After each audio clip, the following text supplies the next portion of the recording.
안녕하세요. 진동기 프로입니다. 오늘 제발 이수만은 15번째 시간입니다. 벌써 15번째인데요. 오늘 보실 수는 이렇게 밀어서 호구를 당하는 겁니다. 이게 이제 실전에 굉장히 많이 나오는데요.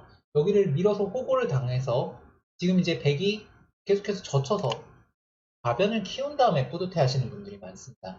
물론 이제 끝낸 게 조금이라도 맛이 남아있다면 이렇게 둘 수 있어요. 끝낸 게 조금이라도 맛이 남아있다면. 근데 지금은 제가 억지로 배석을 이렇게 만들어 버렸기 때문에 끓는 수가 전혀 맛이 남지 않습니다. 남아있지 않고요. 끓는 수가 조금이라도 맛이 남아있을 때 두는 수법입니다. 자, 그럼 백은 어떻게 둬야 하느냐? 백은요. 일단 가장 가고 싶은 급소는 이곳에 들여다보는 겁니다. 들여다보는 수가 좋아요. 만약에 들여다보는 수를 두지 못하면 백은 별로 이 부분은 둘 자리가 없는 겁니다. 흙이 찌르면 막습니다. 여기서가 조금 이제 고민이 되긴 하는데 백도요. 어딘가를 끊기더라도 일단 이 단수 한 방을 칠 수가 있기 때문에 백이 불만이 없다는 생각입니다. 지금 같은 경우는 그냥 뭐 쉽게 예를 들어서 잇고 얻으면 이렇게 돌파해 갈 수 있겠죠. 화변을 뚫은 백이 만족스럽고요. 흙이 이쪽을 끊는다면 이렇게 치고 역시 나갑니다. 단수 한 방 엄청 아픈 겁니다. 왜냐면 넘어갈 때 단수를 또 당하거든요. 이거를 이렇게 되는 거랑은 차이가 굉장히 크죠. 여기 두드리는 돌이 사라집니다. 백이 웬만하면 단수 한 방 치면 싸울 수가 있고요. 흙이 있는다면 백은 이렇게나 뭐 이렇게 이어둡니다. 그러면 흙은 좀 제자리 걸음을 하고 있는 반면에 백의 돌이 바깥에서 놀고 있기 때문에 백의 활용이 뭐 잘 됐다고 볼 수가 있겠습니다. 자, 이 미는 수에 관련해서는 조치훈 구단의 실전례가 있는데요. 자, 이거는 이제 조치훈 구단과 왕리청 구단의 실전인데 다른 곳은 약간 다릅니다. 지금 흙이 이곳에 왕리청 구단이 파고들었는데 조치훈 구단이 이곳을 막은 다음 이곳을 밀고 밀어갔어요. 그러니까 지금 같은 경우는 이제 끊는 약점이 있을 때 먼저 밀어서 결정을 해두겠다는 뜻입니다. 자, 흙이 만약에 호구를 치면은 백은 끊는 것을 선수하고 이곳을 막아갑니다. 있고 있고 달릴 때 이렇게 먹겠다는 뜻입니다. 두 점 먹는 게 이 흙 넉점이 약해지기도 하기 때문에 생각보다 굉장히 두텁고 좋습니다. 되게 만족스럽고요. 흙이 만약에 있는다면 이렇게 막겠다는 뜻입니다.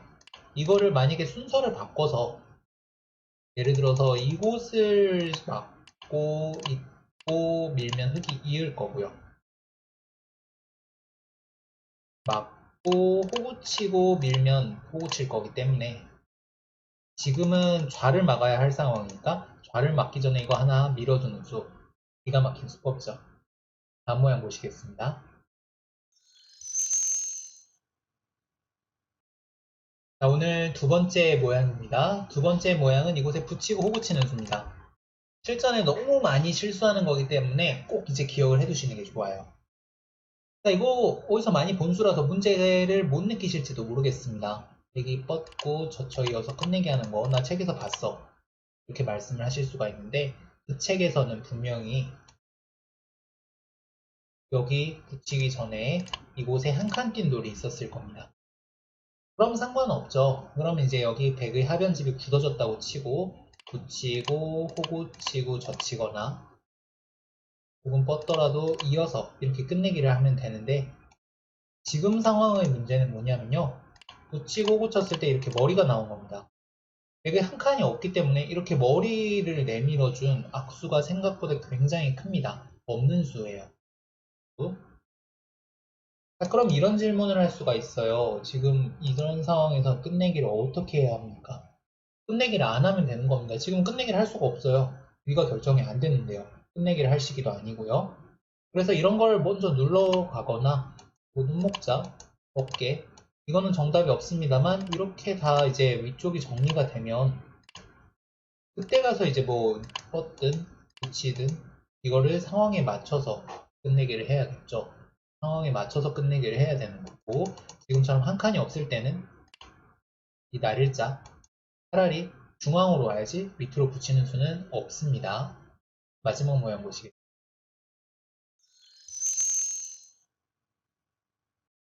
마지막 모양입니다. 이곳에 이제 붙이고 호구 치는 정석을 준 다음에 이곳에 날일자를 가는 수. 이게 책에도 나와 있어요. 책에도 나와 있고 이렇게 당당하게 두시는 분들이 많은데 이게 오늘의 세 번째 수입니다. 물론 지금 상황에서 두는 것도 나쁘고요. 좀 이따 다른 상황에서 두는 것도 나쁩니다. 이 날일자는 언제 두는지는 좀 이따 보여드릴게요. 자, 날일자를 끊어 먹는 거랑 한번 비교를 해보겠습니다. 끊어 먹으면은 요렇게나 이렇게 되는데 일단 치는 거는 조금 이견이 있을 수 있겠습니다만 칠 수도 있고 뻗을 수도 있는데 좀 쉽게 보여드리기 위해 뻗을게요. 넥은 이렇게 되고요. 넥이 날일자로 오면 이렇게 됩니다. 그러면 자세히 보시면 아까 끊은 돌은 이거를 이쪽으로 옮기면 돼요. 동그라미를 즉 X로 옮기면 되는데 집으로는 거의 비슷해요. 집으로는 거의 비슷한데 가장 큰 차이가 뭐냐면 지금 끊기는 약점입니다. 자, 이거를 만약에 백이 끊어먹게 되면 흙은 뻗을 때 백이 들여다보는 수를 둘 수가 있고 경우에 따라서는 끊는 수를 둘 수도 있어요. 이 두 가지가 흙에게 상당히 신경이 쓰일 겁니다. 상당히 신경이 쓰일 거고 실제로도 조금 더 행마를 해보면 금방 차이가 느껴지죠. 이거는 들여다보는 게 선수는 누가 곧만지 모르겠습니다. 반면에 이거를 날일자를 가게 되면 흙이 붙이고 뻗을 때 들여다보는 수가 없습니다. 들여다보는 수가 없다는 이야기는 흙이 전혀 노림을 받지 않는다는 이야기입니다. 자, 그래서요. 이거는 시기는 물론 지금 시기 자체도 문제이긴 합니다만 하변을 두고 싶다면 감 잡고 끊어 잡는 게 좋습니다. 끊어 잡는 게 좋고요. 이 날일자를 두는 이유는 이렇게 날일자를 두는 경우도 있는데 컸을 때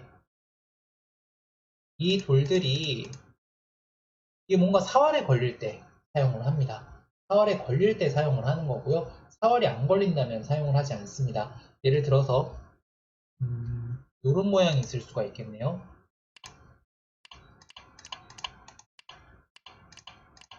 자, 이런 모양이라면 백이 이거를 찌르고 끊어 먹으면 쳤을 때 이게 사활에 걸릴 수가 있기 때문에 지금 이게 사활에 걸리면은 백이 지금 귀가 완생이 아니니까 사후에 흙이 이걸 때리면 이겨야 될 가능성이 크거든요.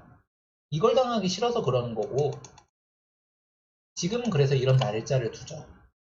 찌르면 뚫고 막으면 막아서 띄어도 적당히 찔러서 이렇게 두는 경우는 있습니다만 사활이 안 걸려 있을 때는 날일자를 사용하지 않습니다. 오늘 강의 여기까지입니다. 다음 시간에 또 만나요. 안녕.